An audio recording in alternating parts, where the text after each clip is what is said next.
नमस्कार जी, उत्तर प्रदेश उत्तराखंड देख रहे हैं आप। मैं हूं कुंदन जमैर। आज की बड़ी खबर से बुलेटिन की शुरुआत करते हैं। संसद का विशेष सत्र आज से शुरू हो रहा है। 5 दिन तक चलने वाले विशेष सत्र का आगाज आज होगा। संसद के पुरानी बिल्डिंग में ही ये सत्र चलेगा। पहला दिन सत्र का यानी पुरानी संसद में सत्र शुरू होगा। आज दोनों सदनों में 75 साल के संसदीय यात्रा की उपलब्धियां और सीख पर चर्चा होगी। सूत्रों के हवाले से खबर है कि पीएम मोदी चर्चा की शुरुआत कर सकते हैं। माना जा रहा है कि इस चर्चा में पीएम नरेंद्र मोदी का समापन भाषण भी होगा। कल यानी 19 सितंबर को गणेश चतुर्थी को संसद की कार्यवाही नए भवन में शिफ्ट की जाएगी। सरकार की तरफ से इस सत्र के लिए 4 बिल लिस्टेड हैं।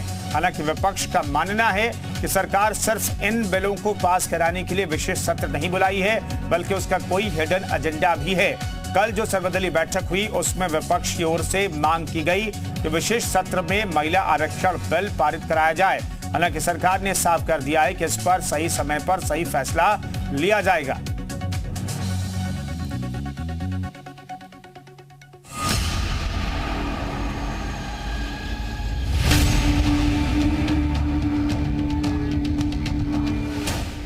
आज से विशेष सत्र का आरंभ।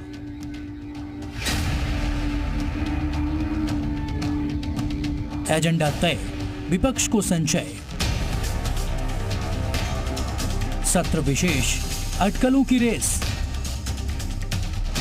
4 बिल की बारी, विपक्ष की बड़ी तैयारी। देश के संसदीय इतिहास का आज ऐतिहासिक दिन है। सरकार की तरफ से बुलाए गए संसद के विशेष सत्र का आज से आरंभ होने जा रहा है। 5 दिन का विशेष सत्र कई मायनों में नायाब है, क्योंकि देश की संसद नए भवन में शिफ्ट होने जा रही है। सत्र का आरंभ आज संसद के पुराने भवन में होगा। सत्र के पहले दिन संविधान सभा से लेकर आज तक पुराने संसद भवन की 75 सालों की यात्रा, उपलब्धियां, अनुभव, स्मृति और सीख पर चर्चा होगी। Entire day there will be discussion in both the houses separately. Next day there will be photo session in the existing parliament building, and there will be function in the central hall at 11 o'clock. After that we are going to enter new parliament. मंगलवार को आखिरी बार संसद के पुराने भवन में संसद की कार्यवाही चलेगी। मंगलवार यानी 19 सितंबर को पुराने संसद भवन में मौजूदा सांसदों का फोटो सेशन होगा। इसके बाद सेंट्रल हॉल में एक समारोह होगा। उसके बाद पूरी संसद नई बिल्डिंग में प्रवेश कर जाएगी और मंगलवार को ही नए भवन में संसद की कार्यवाही शुरू हो जाएगी।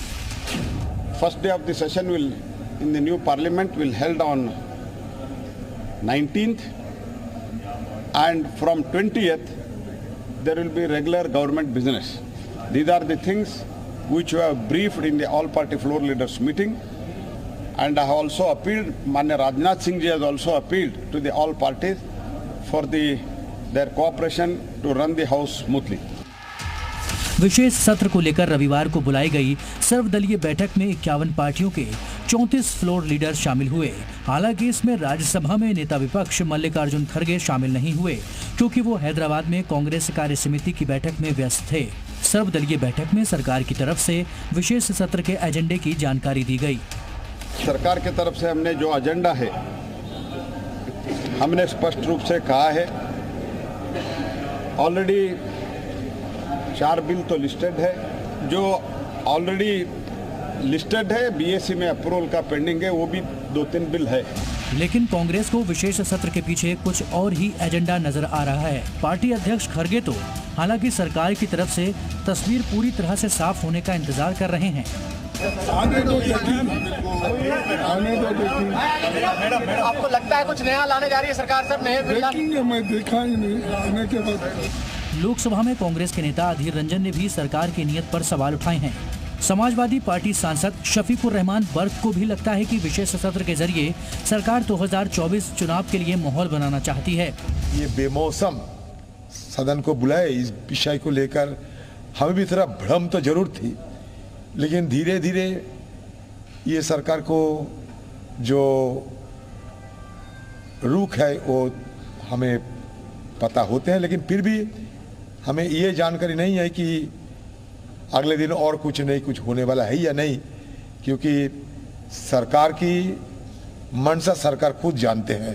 मैं तो यही समझता हूं कि ये सब धोखा है और जो कुछ भी इसमें करना चाहते हैं इसके पर्दे के पीछे कुछ और है।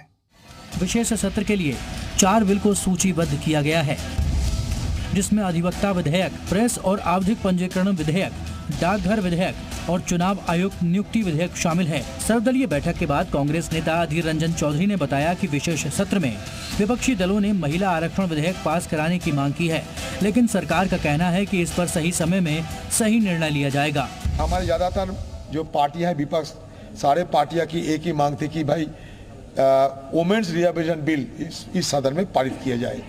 ये शुभ अवसर पर वुमेन रिजर्वेशन बिल को पारित करके सरकार नए सदन की शुरुआत करे। ऐसे पहले भी मीटिंग्स में डिमांड हुआ है, गवर्नमेंट अपने एजेंडा से चलता है और अप्रोप्रिएट टाइम में अप्रोप्रिएट डिसीजन होगा। वो तो आज का हमारा एजेंडा जो है, आज का बिल जो है, हमने ऑलरेडी बता चुका है। सर्वदलीय बैठक में सरकार के कुछ सहयोगी और कुछ करीबी पार्टियों ने भी महिला आरक्षण विधेयक की मांग का समर्थन किया। संसद में महिलाओं को आरक्षण के बारे में हम सदैव चर्चा करते आए हैं, सभी राजनीतिक दल चर्चा करते आए हैं, लेकिन इसमें कोई ठोस कदम उठाया नहीं गया है। जब 75 वर्ष पूरे हुए हैं और एक नई वास्तु में जा रहे हैं, तो हमने निश्चित महिलाओं का, इस देश की महिलाओं का सम्मान करते हुए हमने ये महिला आरक्षण विधेयक को पारित करना चाहिए। बहुत पुरजोर मैंने उसका जिक्र आज किया कि नए पार्लियामेंट बिल्डिंग में एक नया दौर में हमारे बीजू जनता दल की पुरजोर मांग है कि विमेंस रिजर्वेशन बिल लाया जाए, और बाकी हमारे कई साथियों ने इस बात का समर्थन किया है। नियर यूनानिमिटी है कि इस नए पार्लियामेंट में विमेंस रिजर्वेशन बिल जरूर आना चाहिए, क्योंकि अंदर 60 से ज़्यादा एमपीज बैठे हैं, उनमें सिर्फ 4 महिलाएं हैं। विशेष सत्र के दौरान संसद में शून्यकाल और प्रश्नकाल नहीं होगा, न ही कोई प्राइवेट बिल लाया जाएगा। बीजेपी और कांग्रेस दोनों ने ही अपने सभी सांसदों को व्हिप जारी करते हुए 5 दिन दोनों सदनों में मौजूद रहने को कहा है।